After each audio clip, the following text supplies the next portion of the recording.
అందరికీ నమస్కారం.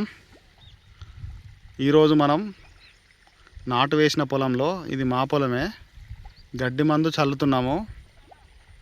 గడ్డి మందు ఏంటి అంటే council active and refit. Council active ప్రతి ఎకరానికి 45 గ్రాములు, అలాగే రిఫిట్ ½ లీటరు.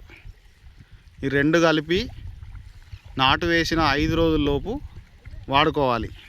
ఇది వాడుకునేటప్పుడు నీళ్ళు అనేది ఇలా ఫుల్గా పెట్టుకోవాలి. ఎక్కడ మిర్రలు లేకుండా మంచిగా పెట్టుకుంటే మీకు గడ్డి అనేది రాకుండా చాలా బాగా పనిచేస్తుంది. మేము పోయిన సంవత్సరం కూడా ఇదే మందు వాడినాము. గడ్డి అయితే అసలు పడలేదు. చాలా బాగుంది రిజల్టు.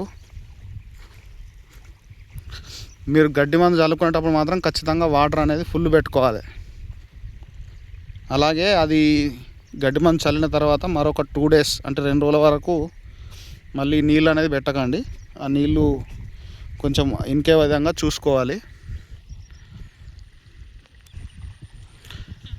అలాగే మరో విషయం ఏంటంటే ఈ నీళ్ళు ఒక మడి నుంచి మరో మడికి పోకుండా కానీ ఎలాంటి హోల్స్ లేకుండా చూసుకోవాలి. రంధ్రాలు లేకుండా గన్లు అనేది మంచిగా వేసుకోవాలి. చూసుకొని మంచిగా చల్లుకోవాలి. చల్లుకుంటే మీకు ఎక్సలెంట్గా ఉంటుంది రిజల్టు.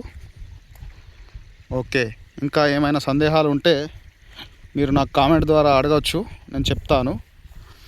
అలాగే మనకు వచ్చే నెక్స్ట్ వీడియో ఇంకా నాటు వేయని వాళ్ళు చాలామంది ఉన్నారు. నాటు వేసే దగ్గర నుంచి అంటే నారు పీకకు ముందు ఏం చేయాలి, నాటు వేసిన తర్వాత ఏం చేయాలి, ఎటువంటి కాంప్లెక్స్ వేసుకోవాలి, నెల రోజుల్లోపు ఏమేం చేయాలనేది మనం మరో వీడియోలో తెలుసుకుందాం. మన ఛానల్ని లైక్ చేయండి, సబ్స్క్రైబ్ చేయండి. Thank you for watching.